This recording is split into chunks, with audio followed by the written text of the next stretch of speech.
semana, pero yo no le veo la santidad. Se ha convertido, ha ido de un extremo a otro, porque la Semana Santa en la antigüedad no es la muy lejana, era una semana de terror. Para mí tenía algo muy bueno, y era que ese día no me daba, esa semana no me daba, sobre todo el viernes, no se daba golpe, no se ganaba, bueno, para algunos le ganaban las orejas. Pero enseñaron a la gente a celebrar una semana basada en engaño, en mentira. Tú no podías picar un palo porque estaba picando a Cristo. Sí. Si le daba a un determinado árbol, le estaba sangre. La gente no se podía bañar porque se volvía pez. Hasta prohibían las relaciones sexuales, creo que era el viernes, porque la gente se quedaba pegada. Quedaba pegada, así mismo. Sí, Eso era así. eso se enseñaba. Entonces, no se podía comer carne porque a Cristo lo mataron. Si tú comías carne, te estabas comiendo a Cristo. Óyame, cuando la gente descubrió que lo estaban engañando, se desenfrenó. Se desenfrenó. La gente iba a la playa, pero iba mudo. Tenía que ir mudo. Y era una cosa. Y ahora la Semana Santa, como le llaman, se ha convertido en una semana de muerte, de corrupción. Gracias a Dios que no hay doble sueldo en esta semana. Porque si hubiera doble sueldo en esta semana, sería peor que en diciembre. Pero cada oportunidad nosotros la podemos aprovechar para construir cosas buenas. Y como se conmemora la muerte de Cristo, porque también a uno le enseñaban que Cristo moría cada año. Y los muchachitos crecíamos con la idea de que Cristo estaba muerto, había que estar de luto. Resulta que no fue así. Que Él murió aquella vez y resucitó una vez para siempre y no vuelve a morir. Aleluya. También se ha hecho tradición que la gente celebra la predicación de las 7 palabras. Se trata de las palabras que Jesús habló a la gente. Yo quiero, conmigo ustedes me van a ayudar aquí, vamos a leer el Evangelio según San Mateo, capítulo 27, y vamos a leer desde el 37 hasta el 54. Gloria a Dios. No hay que estar de luto, hermano, Él vive. Él vive. Amén. Y hubo muchos testigos de que Él resucitó. Y algunos decían que eso era cuento de los discípulos. Pero mira, hay una cosa de lógica. Los discípulos dijeron que ellos fueron testigos de su resurrección. Pablo dice que Jesús apareció como a 500 hermanos. Pero si todo eso era mentira, entonces los discípulos eran tontos o locos, las dos cosas, que hasta se dejaron matar por el mensaje de que Él resucitó. Se dejaron matar por no negar que Él resucitó. ¿Y cómo era que ellos sabían que Él no había resucitado y aún así moría? Como que no tiene lógica, ¿verdad? Cuando se trata de la vida, la gente hasta se devuelve. Oye lo que dice Mateo capítulo 27, empezando en el versículo 37. Leemos en el nombre de Jesús. Entonces,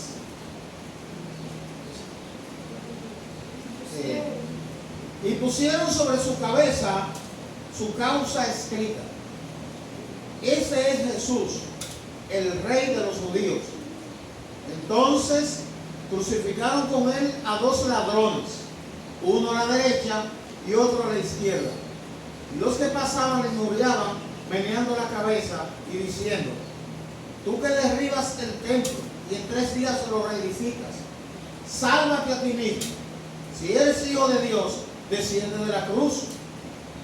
De esta manera también los principales sacerdotes, escarneciéndole con los escribas y los fariseos y los ancianos, decían: a otro salvó, a sí mismo no se puede salvar.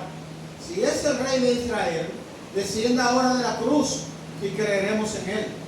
Confió en Dios, líbrele ahora si le quiere, porque ha dicho soy hijo de Dios. Lo mismo le murieron también los ladrones que estaban crucificados con él. Y desde la hora sexta hubo tinieblas sobre toda la tierra hasta la hora novena. Cerca de la hora novena, Jesús clamó a gran voz diciendo: Elí, Elí, lama sabactani. Esto es, Dios mío, ¿por qué me has desamparado? Algunos de los que estaban allí decían al oírle: a Elías llama a este. Y al instante corriendo uno de ellos tomó una esponja y la empapó de vinagre y poniéndola en una caña le dio a beber. Pero los otros decían: deja, veamos si viene Elías a librarle. Mas Jesús, habiendo otra vez clamado a gran voz, entregó el Espíritu. Y aquí el velo del templo se rasgó en dos de arriba abajo, y la tierra tembló, y las rocas se partieron, y se abrieron los sepulcros. Muchos cuerpos de santos que habían dormido se levantaron, y saliendo de los sepulcros, después de la resurrección de él, vinieron a la santa ciudad y aparecieron a muchos. El centurión y los que estaban con él guardando a Jesús, visto el terremoto y las cosas que habían sido hechas, temieron en gran manera y dijeron: verdaderamente este era Hijo de Dios. Estaban allí muchas mujeres también mirando de lejos, las cuales, habiendo seguido a Jesús desde Galilea, sirviendo. Gloria a Dios. Damos gracias a Dios por su palabra. Gloria a Dios. No se preocupen por en lo largo de la porción. Vamos a Jesús. No quiero hablar de las 7 palabras, porque las 7 palabras son aquellas que Jesús dijo desde la cruz. Yo quiero que nos centremos en las palabras que le dijeron a él estando en la cruz. Normalmente no se predica eso, sino que nos centramos en lo que él dijo. Vamos a ver lo que le dijeron a él. Jesús había ido a la cruz como una acción voluntaria. Y esa acción de alguien que se llamaba el Cristo no era entendida por los de su nación, porque ellos habían concebido a un Cristo con características distintas.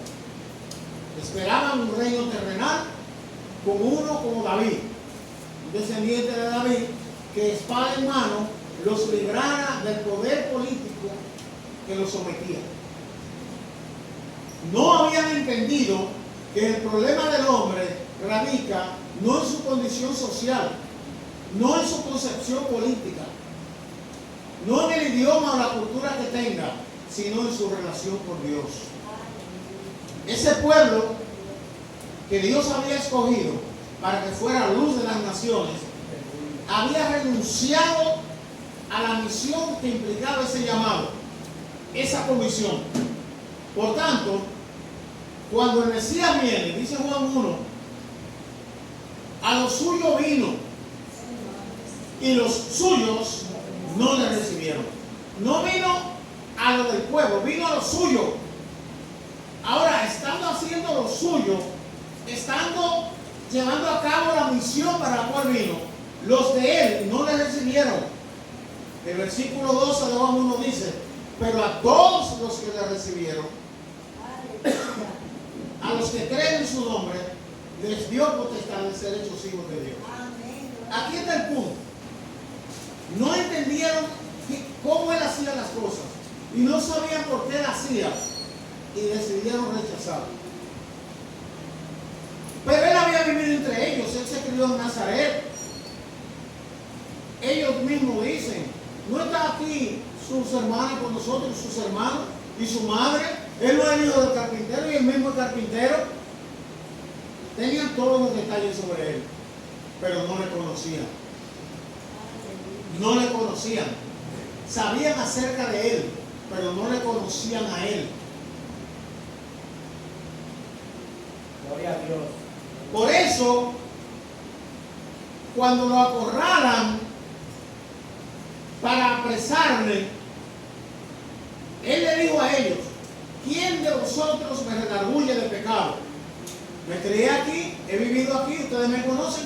Lo conocían tanto que cuando él mostró aquella sabiduría con que trataba las cosas, ellos dijeron: ¿de dónde tiene esta sabiduría sin haber estudiado? Lo conocían bien. Por tanto, para condenarle a muerte, inventaron delitos, buscaron falsos testigos, hablaron mal de él. Hay gente que piensa que porque tiene el evangelio todo le va a ir bien, no van a tener problemas. Él tuvo problemas haciendo la voluntad de Dios. Jesús tuvo problemas haciendo la voluntad de Dios. La gente de su tiempo, en sentido general, no lo asimiló.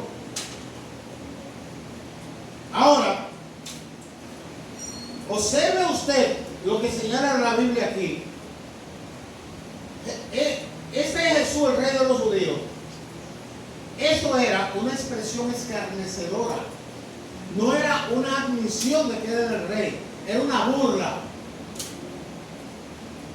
La causa quiere decir que está condenado a muerte por llamarse rey de los judíos, pero pusieron este es. Porque ese letrero no lo pusieron ellos, lo puso Pilato. Y hay una escritura donde ellos le reclaman a Pilato, no que él era el rey de los judíos, que él dice. Y Pilato dijo: ¿qué es escrito? ¿Qué está escrito? El título lo puso Pilato. Entonces, mire qué cosa tan interesante. Crucificaron con él a dos ladrones, uno a la derecha y otro a la izquierda. Y los que pasaban le injuriaban meneando la cabeza. ¿Usted entiende ese gesto? Le injuriaban.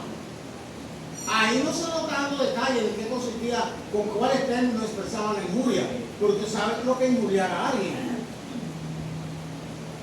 Toda esa basura que estaba ahí acusando a Jesús, porque eran basura, gente vulgares, no podían estar diciendo palabras lindas de Jesús. Si le injuriaban, tenían que ser palabras hirientes, agresivas, dolorosas, porque de lo que se trataba era de congraciarse con lo que le habían llevado a ese juicio. Querían que los que lo llevaron a la cruz se sintieran halagados, sintieran que ellos lo estaban apoyando, meneaban la cabeza. ¿Ustedes imaginan? No solamente hacían el gesto que él veía, que sentía estando en la condición que estaba, porque ustedes saben que antes de llegar ahí a la cruz, le dieron golpe. Dicen algunas traducciones que le daban de bofetadas. Eran soldados romanos. Los soldados romanos no daban bofetadas, daban golpes.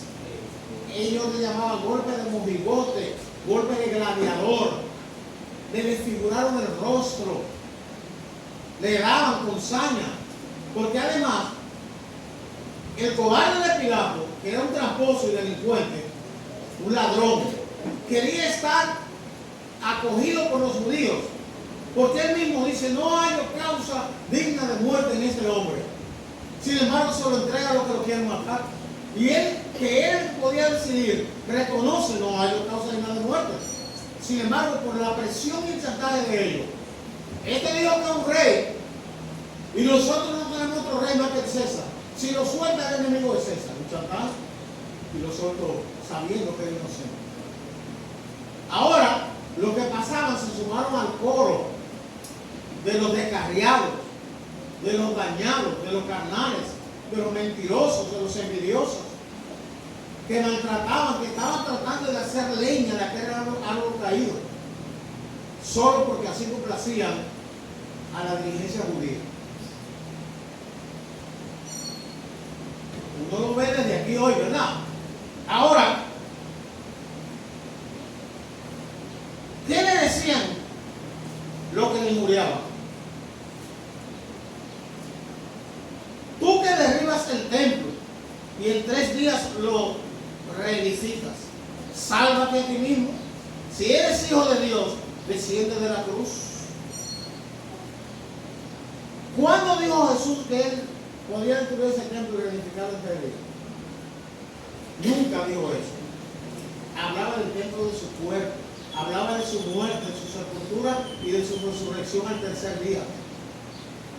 Pero aún, si él hubiera dicho eso, que es un templo, que duraron años, más de 3 décadas para construirlo, digamos por un poco adelante, ¿verdad? De la tecnología de la época. Si aún él decía, derriben lo que tenía abajo, ellos tenían que entender, si dice eso, no era normal. No era normal. O que yo diga, tú ven en esta casa, que yo en 1 hora la concluyo. Nadie va a pensar que eso es verdad. Por tanto, sabían que él no se refería al templo, pero usaban cualquier cosa para injuriarlo y para atacarlo, para acentuar el dolor. ¿Por qué? Aparte del dolor por las agresiones físicas, estaba el dolor por el rechazo, por la burla. Eso duele también. Ahora, dice la Biblia, si eres hijo de Dios, desciende de la cruz. ¿Ustedes creen que estaban hablando de ellos? ¿Cómo fue que le dijo el otro cuando lo tentó, según Mateo capítulo 4? Si eres hijo de Dios, échate abajo. La misma palabra que el diablo le dijo, se la están diciendo estos. Esa gente estaba endiablada. Si eres hijo de Dios, como diciendo, y eso es lo que el enemigo quería que él hiciera, que él usara el poder que había en él para no ir a la cruz. Porque el plan de Satanás era que él no fuera a la cruz. La profecía bíblica decía que una simiente de la mujer iba a herir a la serpiente en la cabeza. Gálatas dice que esa simiente es Cristo. Por eso trató de matarlo chiquito cuando Herodes. Por eso, hermano, en una ocasión trataron de matarlo a pedrada para que no fuera a la cruz. Por eso en una ocasión trataron de hacerlo rey para que se desviara de su misión y no fuera a la cruz. Entonces, todo este dolor que le causaban lo provocaba para que él tomara una decisión. De esta manera también los principales sacerdotes, escarneciéndole con los escribas y los fariseos y los ancianos, decían: a otros salvó, así mismo no se puede salvar, negando lo que la Biblia dice de él, que llamará a Jesús porque él salvará a su pueblo de sus pecados. Si es el rey de Israel, descienda ahora de la cruz y creeremos en él. Confió en Dios, líbrele ahora si le quiere, porque ha dicho: soy hijo de Dios. Usted se da cuenta todo lo que le están diciendo en la cruz. Eso es lo que se llama como restregarle la herida para que le duela más. Si eres hijo de Dios, tú dijiste que eres hijo de él, tú dijiste que él te ama. Si te ama, que te libre de ahí y vamos a creer en ti. Wow. Usted se da cuenta del peso que tiene esta palabra, distinta solo cuando vemos lo que él dice. Cuando él dice: Padre, perdónalo porque no saben lo que hacen, y después de haber recibido todo esto, lo primero que él hace es pedir perdón, pedir que el Padre lo perdone por la ignorancia en que están actuando. Y cuando describe los grupos de poder, los principales sacerdotes, los escribas, los fariseos y los ancianos, toda la estructura de poder de la nación de Israel se volvió en contra de él. Dice aquí la Biblia: confió en Dios, líbrele ahora si le quiere. ¿Cómo fue que le dijo a la mujer de Job? ¿Se recuerdan? ¿Todavía tú conservas tu integridad? Maldice a Dios y muérete.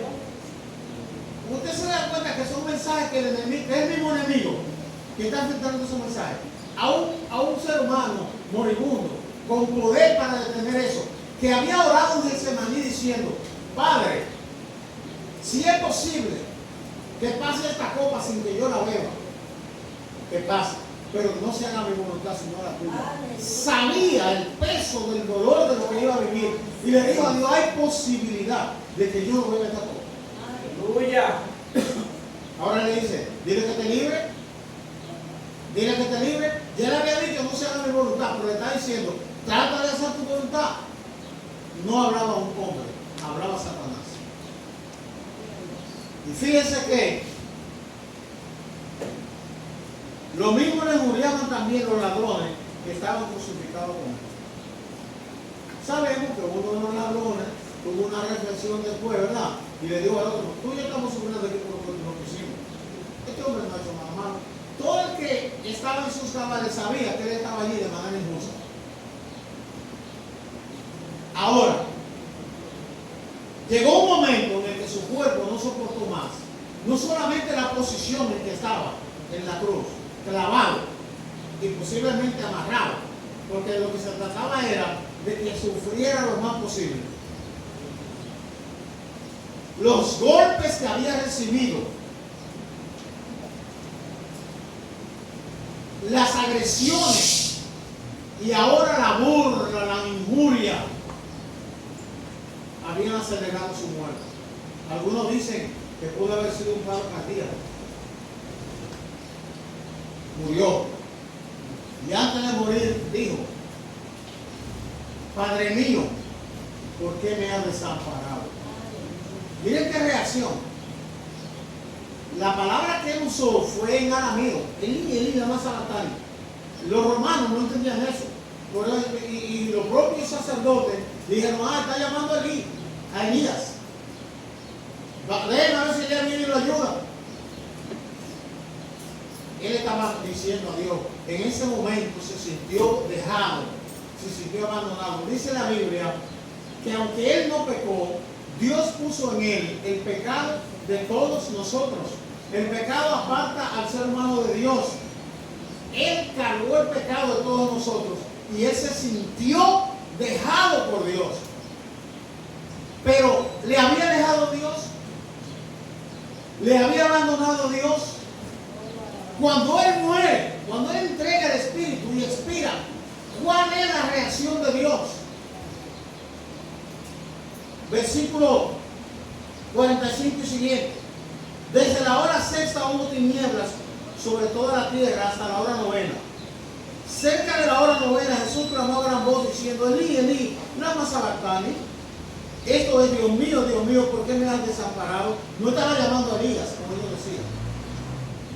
Algunos de los que estaban allí decían al oírlo, a Elías llama. Y al instante corriendo uno de ellos tomó una esponja y le empapó de vinagre.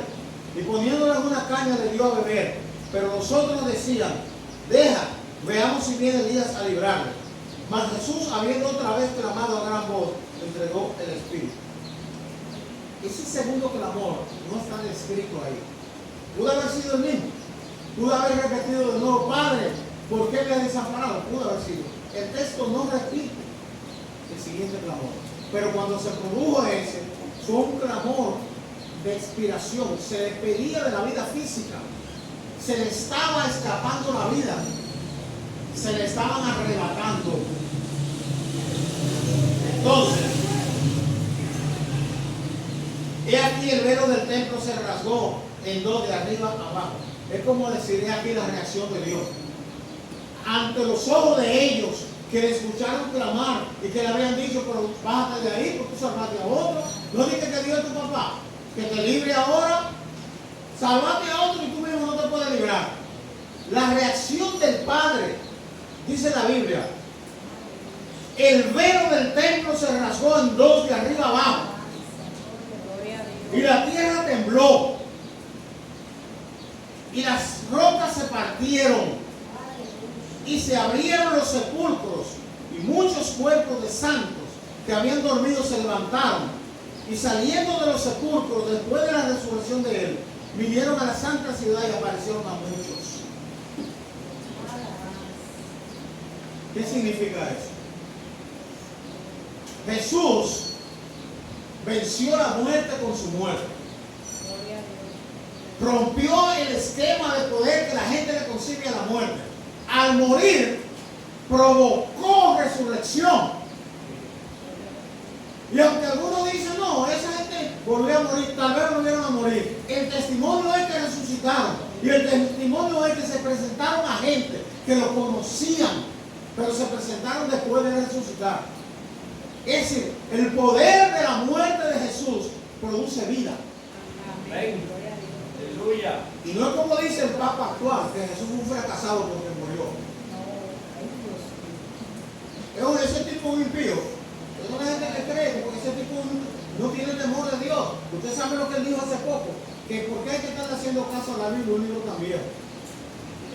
Los otros días dijo que hay que echarle la bendición a los homosexuales que se casan. Naturalmente es una posición de él.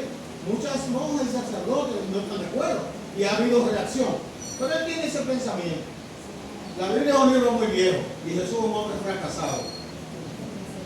Pero Dios mostró que no había fracaso en ese sacrificio. En ese sacrificio había propósito. Él murió porque Dios decidió resolver el problema de la humanidad, o al menos ofertarle a la humanidad una solución que era salir de lo que produce muerte. ¿Y cómo iba Dios a hacer eso? ¿Cómo decidió hacerlo?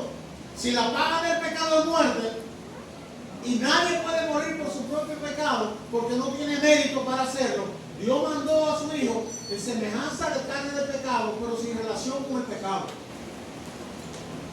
Él muere porque Dios puso en él el pecado de todos nosotros. Satisface la demanda de Dios y nos libra de lo que teníamos como consecuencia por pecar, con la condición de que aceptemos como bueno y válido su sacrificio. Yo ilustro esto de esta manera. Si yo tengo una deuda y el hermano negro se propone pagarla, yo puedo ser librado de mi deuda si acepto que él la pague. Si yo no acepto que él la pague, por soberbio o lo que sea, sigo con mi deuda. Pero hay una oferta de liberación de la deuda. Él me quiere rescatar. Y si yo humildemente acepto que él pague por mí, ya mi acreedor no me tiene que cobrar porque pagaron por mí. Dios envió a su Hijo, dice él, porque no envió Dios a su Hijo al mundo para condenar al mundo, sino para que el mundo sea salvo por él. Hay por ahí una teoría de carácter teológico que dice que Jesús no murió por todos, que murió por los predestinados. O sea que cuando dice, por cuanto todos pecaron, no todos algunos. Cuando dice que la paga del pecado es muerte, es algunos. Cuando dice que amó al mundo, el mundo es algunos. Si todos pecaron y todos estamos destituidos de la gloria de Dios y la dádiva de Dios es vida eterna, entonces la dádiva es una oferta para todo el que pecó. Lo que pasa es que le quieren hacer creer a la gente que el que cree es porque Dios lo pone a creer. El que se salva es porque Dios lo pone a salvarse. Y el que se pierde es porque Dios lo programó para que se pierda. ¿Por qué? Porque Él es soberano.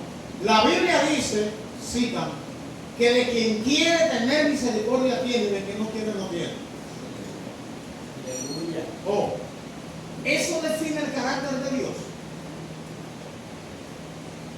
Eso habla de su soberanía. Pero Dios es un faraón, o un Nabucodonosor, o un César. No. Dios es un soberano justo. Justo. Mal podría él predestinar a uno desde antes de nacer para que se pierda haciendo la maldad que se hace para perderse y después condenarlo por hacer lo que él lo programó para que haga. Eso habla mal del carácter de Dios. Es más, eso es una forma de calumniar a Dios. La Biblia dice que uno peca cuando es atraído de su propia concupiscencia. Dios no puede ser tentado por el mal, ni él tienta a nadie, dice la Biblia. Lo que pasa es que hay gente que simplemente quiere salvarse, pero por el método de ellos. Y Dios estableció un método.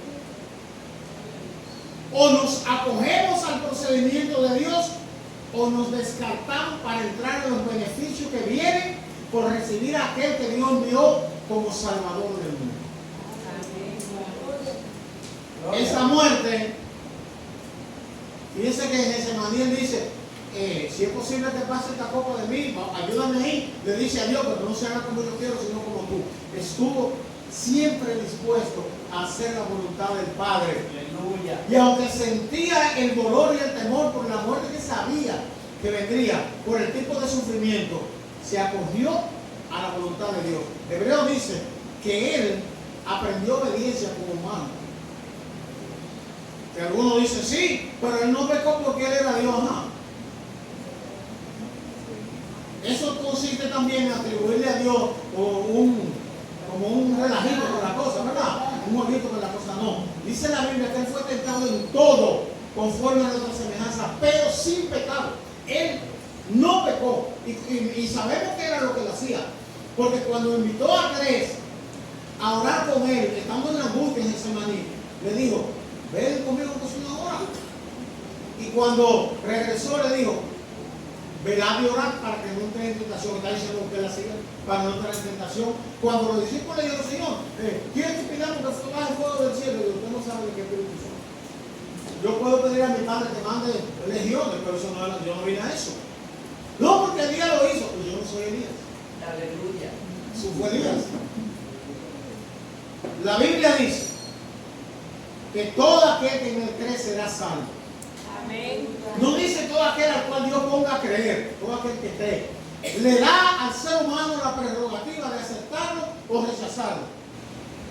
Ustedes han fijado en lo que dice Romanos sobre la ley del pecado y de la muerte, y lo que dice Gálatas sobre la carne y el espíritu. Ambos, la carne y el espíritu, luchan para que uno no haga lo que quiere. Quiere decir que el ser humano tiene una voluntad para decidir. La carne trata de encadenarte, ni el espíritu trata de encadenarte, porque el hombre nunca es libre. O es esclavo del pecado para muerte o de la justicia para vida. El espíritu trata de tomar tu voluntad para que tú no hagas lo que quieres, y la carne trata de tomar tu voluntad para que tú no hagas lo que quieres. Quiere decir, te está atribuyendo la Biblia una voluntad. Cuando Jesucristo dijo, el que quiera venir en pos de mí, niéguese a sí mismo, tome su cruz cada día y sígalo. Dicen algunos, no, porque cuando habla de la oveja perdida y habla de la moneda, él lo sale a buscar, no son ellos que vienen, pero cuando habla del hijo pródigo, el hijo pródigo que viene, que reflexionó estando en su condición de depravación y pecado, y dijo, muchos jornaleros hay en la casa de mi padre que tienen el problema, por lo menos del alimento de nosotros. Yo aquí perezco de hambre, voy a ir, él va. Ahora, cuando él viene, el Padre lo recibe. Jesús dijo, al que a mí viene, no le echo fuera. Amén. Dios le bendiga. Amén. Dios le guarde. Amén. No solamente veamos las 7 palabras, veamos las palabras que le dijeron a Jesús estando en